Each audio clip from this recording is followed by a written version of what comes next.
all looking at me. That's it. That's all I ask. Maybe it'll make you laugh too. Ladies and gentlemen, come to the stage, Brent Pullen. Give it up for Brent. Let's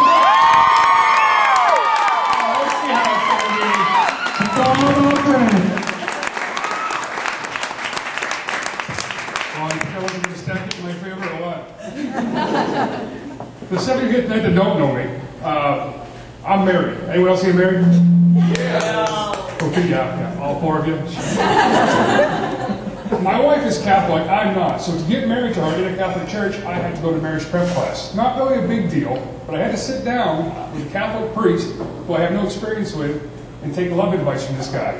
I'm kind of thinking the whole thing, I don't want to say it out loud, but I'm kind of thinking to myself, who the fuck are you? Tell me about sex with a woman. I mean, she's a 22-year-old girl, not a 10-year-old boy.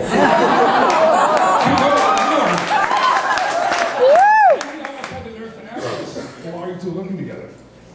To which I said, well, I'm not going to lie to a priest, you know, I'm close enough to hell as it is, I don't want to lie. So I said, yeah, we're living together. Then I had to think to myself again. Buying a car is about a 4 or 5 year commitment, correct? After that, you can get rid of the car and not lose half your shit. But I still have to test drive the car for a while. I take it home, show it to my friends. The only real difference between getting married and buying a car is, I let my dad test drive the car before I bought it. But where I come from, you don't do the fiance. That's her father's job.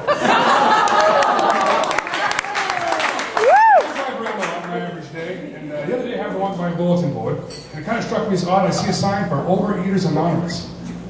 I said to myself, how the fuck do you remain anonymous when you're an overeater? If you eat so much that you have to go to a group to stop eating, chances are I'm going to be able to pick you up in the crowd. I'm not sure if it's the crumbs on your face or the sound of your electric scooter behind me. I don't mind where we are. I mean, how do you hide Overeater Anonymous? It's like going to a support group for having Tourette's Anonymous. These people, before you know it, are going to stick out, you know, dumb fucker!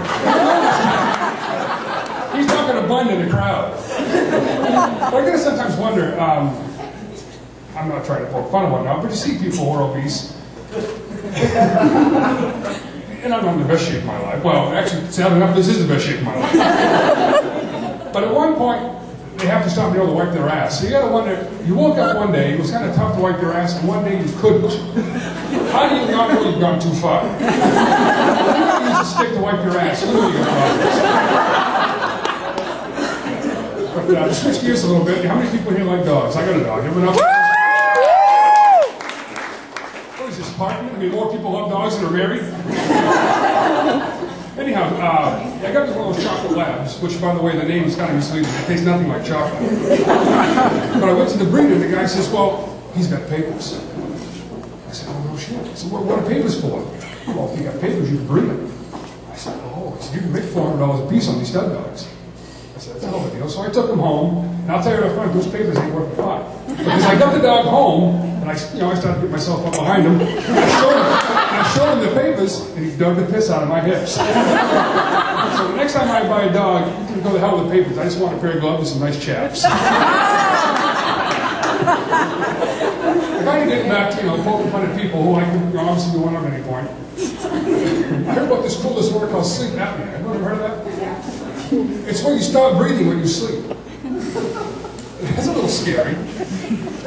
But could you imagine, if your partner had that? How hard would that be? Because, being a married guy, I have to steal my sex. I don't just get it like I used to. I have to steal it from her. So,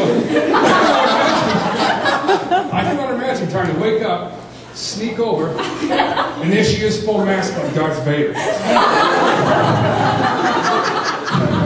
There's a good chance I'm going to strangle myself in the cold. As soon as she wakes up, there's nothing but flailing and fighting. But back to the whole lovemaking thing, my wife likes to leave the lights on during sex. And I thought for a while, it was because she liked the facial expression, the intimacy, until I found out one night I went to reach for the KY, and I grabbed the Bengay. It warmed up in the rub, but I know she smelled a lot better for a while.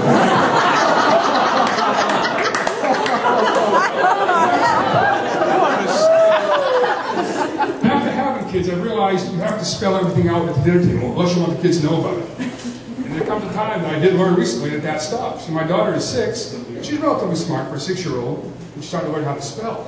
So no longer can I say, let's go in the bedroom and F-U-C-K. And my daughter started putting it together. So now it's almost like a third base coach in baseball. You have to give elaborate signals. Every so often I was kind of What does Jason, what she doesn't? The other night we go to bed, and my daughter Madison says, Daddy, good luck with the fluky. That's my time. Thank you guys very much.